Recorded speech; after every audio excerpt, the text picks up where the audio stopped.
और नवरात्रे में भी देवी की आराधना का एक स्मरण का सुख है महाराज। ज्योत का विधान है, नवरात्रे में देवी की ज्योत लगती है, अखंड ज्योति लगती है, जवारे बुआए जाते हैं, कलश लगता है। ज्योत का भी विधान है।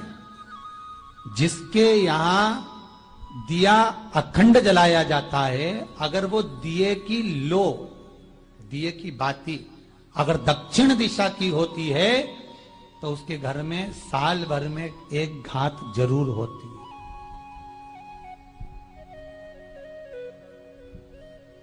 जो दिया अखंड जलता है उसकी बाती का मुख दक्षिण का नहीं होना चाहिए। अगर आपने देवी भागवत का स्मरण कराओ, देवी भागवत को अगर सुना हो, तो देवी भागवत में स्पष्ट किया गया कि पूर्व की ओर मुख करा हुआ दिया, अर्थात पूर्व की ओर ज्योत जो जलाई जाती है वो संपदा की वृद्धि करती है। पश्चिम की ओर मुख कर कर जो ज्योत लगाई जाती है महाराज, वो वैभव को देती है। और उत्तर की ओर जो मुख कर कर ज्योत जलाई जाती है, उत्तर की ओर जो ज्योत का मुख रहता है वो आयु की वृद्धि करती है, घर में अकाल मौत को रोकती है।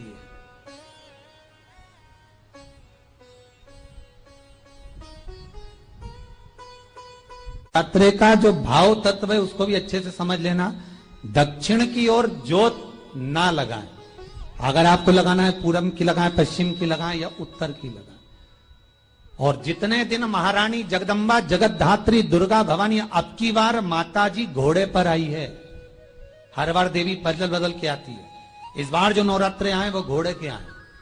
तो घोड़े पर जो देवी जी आती है वो समृद्धि को देने वाली आती है, लक्ष्मी की वृद्धि करने वाली आती है। जैसी घोड़े की रफ्तार होती है उस रफ्तार से लक्ष्मी घर में आती है। तो ये मत सोचना कि कोरोना महामारी ने हमको नीचे गिरा दिया या कोरोना महामारी ने रोक दिया, कमाई के स्रोत रोक दिए, धन रोक दिया। चिंता मत करना। मेरी मां जगत जननी दुर्गा भवानी अब की बार घोड़े पर आई है। साल भर में इतना धन दे देगी कि आपने पीछे के 4 साल में नहीं कमाया होगा, इतनी मेरी मां भंडार भर देगी। ये घोड़े पर आई है, कोई साधारण नहीं हो सकता। देवी भागवत में स्पष्ट किया गया, जब जगदम्बा मगर पर आती है उसका भाव अलग है, और जगदम्बा जब हाथी पर आती है उसका भाव अलग है, और जगदम्बा जब घोड़े पर आती है तो जगत को समृद्धिवान बना देती है, वैभव में कमी नहीं आती। अभी भले दुनिया के लोग अभी रोते हैं कि पैसा नहीं आ रहा, कोरोना महामारी ने सब तोड़ दिया, रोक दिया, पर चिंता ना करना। मेरी मां अगर घोड़े पर आई है तो उसका सुख आपको जरूर मिलेगा। एक जरासी मिट्टी की दुकान भी अगर आप खोल कर बैठेंगे तो चांदी और सोना के बराबर कमाएंगे, इतना धन देगी वो मारा। साधारण नहीं है मेरी माता। तात्विक सुख का आनंद देने वाली, लाभ तत्व प्रदान करने। और नवरात्रे में भी अगर आपकी कोई कामना है, आपकी अगर इच्छा है, आपका मन है, तो जगत जननी की आराधना करो।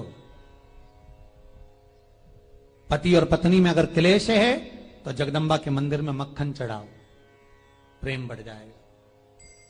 आपको लगता है कि पति कोई अन्य स्त्री से लगा हुआ है या परिवार टूट रहा है, तलाक तक पहुंच गया है, तो माता के मंदिर में आप ध्वजा लगवाइए, उस ध्वजा पर मक्खन लगाकर लगवाइए, आपको लाभ मिलेगा। महाराज, यदि आपको लगता है कि बच्चे बहुत ज्यादा अपशब्द बोल रहे हैं, मुंह चला रहे हैं और प्रेम नहीं रख रहे, तो माता के मंदिर में लाल पुष्प, लाल चंदन और लाल चूड़ी मां को समर्पित करिए, प्रेम बढ़ेगा। बच्चा कभी आप जी से कम नहीं बोलेगा, प्रेम की भाषा निकलेगी मुझसे। मां जगत जननी की आराधना, जगदम्बा की उपासना। नवरात्रे में 9 दिन में से कोई एक दिन ऐसा ले लो जिस दिन कन्याओं का भोजन कराओ, साथ में उनको लाल चुनरी ओढ़ाओ या कोई लाल वस्त्र, लाल पूजन की सामग्री उनको दो, सुख मिलेगा, आनंद आएगा। क्यों बोते हैं? उसको बोने का कारण क्या है? केवल कोई कहे कि हम ठाकुर जी को भजते हैं, भगवान कृष्ण को भजते हैं, कोई कहे हम तिरुपति बालाजी को, नारायण को भजते हैं, कोई कहता है कि हम हरि विठल को, पांडुरंगा को भजते हैं। हमारे यहाँ हाँ हम इनको भजते हैं तो जवारे नहीं बोते, ना ना, पुष्टि मार्गी है, ठाकुर जी की सेवा करने वाला है, उसके यहाँ भी ये 9 दिन जवारे बोए जाते हैं। रामानुज संप्रदाय से जुड़ा हुआ है, नारायण की पूजन कर रहा है, उसके घर में भी जवारे बोए जाते हैं। पांडुरंगा हरि विठ्ठल की उपासना कर रहा है, उसके घर में भी जवारे बोए जाते हैं। जवारे का महत्व हमारे यहाँ शास्त्र कहता है। क्या महत्व है उसका, क्या फल है उसका? महाराज, जब देवी माता ने दुर्गा भवानी को पंचायत में बुलाया गया, शिव पंचायत में मां दुर्गा बैठी हुई है, और शिव पंचायत में जब दुर्गा भवानी बैठी, उपद्रवियों ने उपद्रव मचाया, अहंकारियों ने अहंकार मचाया, असुरों ने, राक्षसों ने हाहाकार मचाना प्रारंभ करा। तब उस समय पर देवाधिदेव महादेव माता पार्वती को देखकर, दुर्गा भवानी को देखकर मुस्कुरा रहे थे।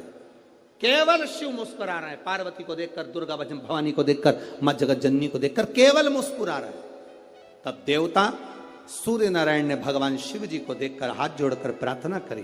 भास्कर देव बोले, सूर्य नारायण बोले, बाबा मेरे मन के संशय को मिटा दीजिए। शिव जी ने पूछा क्या काम है, बोलो क्या चाहते हो? शंकर भगवान से सूर्य देव भास्कर देव कहते हैं, प्रभु आपके मुस्कुराने का कारण क्या? भारत की भूमि पर जितनी जगह पर भी आप लोग कथा सुन रहे हो, आस्था चैनल पर, फेसबुक, यूट्यूब पर जितने लोग कथा सुन रहे हो, बड़े ध्यान से सुनना कि जवारे क्यों बोए जाते हैं। नवरात्रि में जवारे की महत्वता क्यों होती है, क्यों बोया जाता है, मिट्टी में गेहूं डालकर क्यों उत्पन्न किया जाता है, उसकी महत्वता क्या है? सूर्य नारायण पूछ रहे हैं भगवान देवाधिदेव महादेव से, आप दुर्गा भवानी को देखकर मुस्कुराए, आप हंसे हैं, आपके चेहरे पर प्रसन्नता आई है, कारण क्या? और महाराज देवाधिदेव महादेव ने कहा, यहां भगवान विष्णु, गणेश जी, भास्कर देव, आप सब बैठे हो। असुरों ने आक्रमण कर दिया, असुरों ने आक्रमण करा है, और वह असुर आक्रमण कर दिए हैं तो वो असुर प्रवेश कर रहे हैं, उपद्रव मचाकर, हाहाकार कर कर नष्ट करने वाले हैं इस पूरी पृथ्वी को। तो फिर उसको बचाएगा कौन, कैसे बचेगा?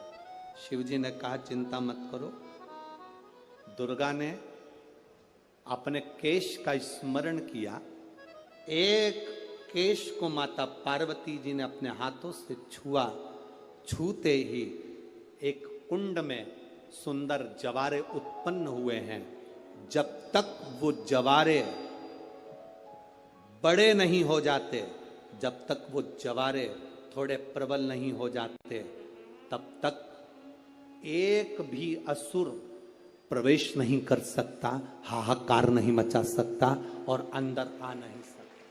शिव महापुराण की कथा कहती है, जवारे जिसके यहाँ बोए जाते हैं, जवारे का, आप लोग कहते हैं कहीं पर देवी जी बैठी हैं, किसी के यहाँ मिट्टी की मूर्ति आई, 21 फीट की, 41 फीट की, 15 फीट की, 10 फीट की, 25 फीट की देवी जी की प्रतिमा स्थापना हुई।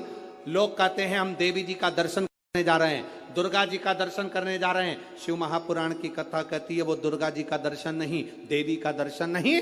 नवरात्रे में जहां जवारे बोए जाते हैं वहां मात्र आप पांव रखते हैं तो अपने घर में से क्लेश दूर हट जाता है, अहंकार दूर हट जाता है, अभिमतता दूर हट जाती है, तकलीफें दूर हट जाती है। जिसके घर में जवारे बोए जाते हैं वहां से अहंकार, काम, लोभ, आसक्ति, वासना, तृष्णा और दुख, तकलीफें दूर हट जाती है। तो जवारे का मूल का तत्व आनंद, सुख। महाराज उसको समझने वाला समझ सकता।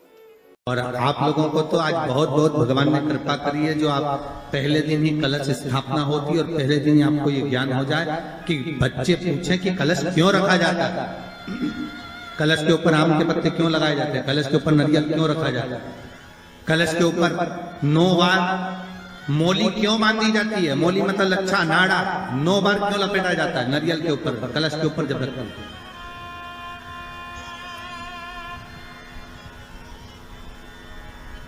कलश के ऊपर जब जब श्रीफल रखाता है, नारियल रखाता है, तो उस पर 5 बार 7 बार मोली नहीं लपेटी जाएगी, तो 9 ही बार लपेटी जाएगी। 5 या 7 बार लपेटते हैं तो कहते हैं कि लक्ष्मी की छिन्नता होती है, और वो 9 बार लपेटी जाती है तो भरपूर लक्ष्मी का भंडार भरती है।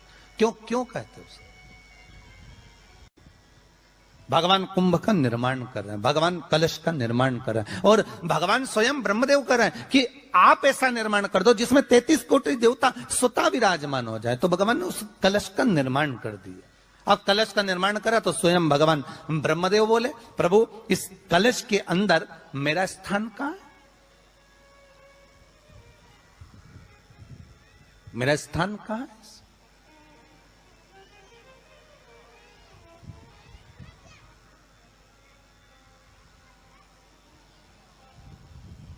बहुत ध्यान देना महाराज, कलश का जो मुख होता है उस मुख पर भगवान विष्णु का स्थान होता है। किसका स्थान है? भगवान विष्णु का। थोड़ा सा नीचे आओगे, जहां से कलश का मुख दबा हुआ होता है, वह जगह भगवान स्वयं शिव की होती है। किसकी जगह है? भगवान शंकर की। कलश का अग्रभाग, नीचे का भाग जहां से फैला हुआ होता है, वहां ब्रह्मा का आधिपत्य स्थापित होता है। फिर कलश का जो नीचे का भाग होता है वो भगवान शिव और शक्ति का स्थान होता है। कलश के बाहरी भाग में, जहां पर बाहर का हिस्सा होता है, उस कलश के बाहरी भाग में 33 कोटि देवताओं को भगवान शंकर ने लाकर विराजमान किया होता है। महाराज भगवान शंकर 33 कोटि देवताओं को निमंत्रण देकर उस कलश में विराजमान कर दिया। कितना सुंदर लिखा है देवी भागवत के अंदर कि जहां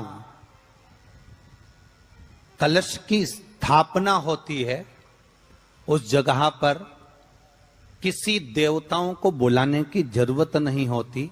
33 कोटि देवता उस जगह पर स्वतः विराजमान हो जाते हैं। स्वयं 33 कोटि देवता स्वयं वहां विराजमान।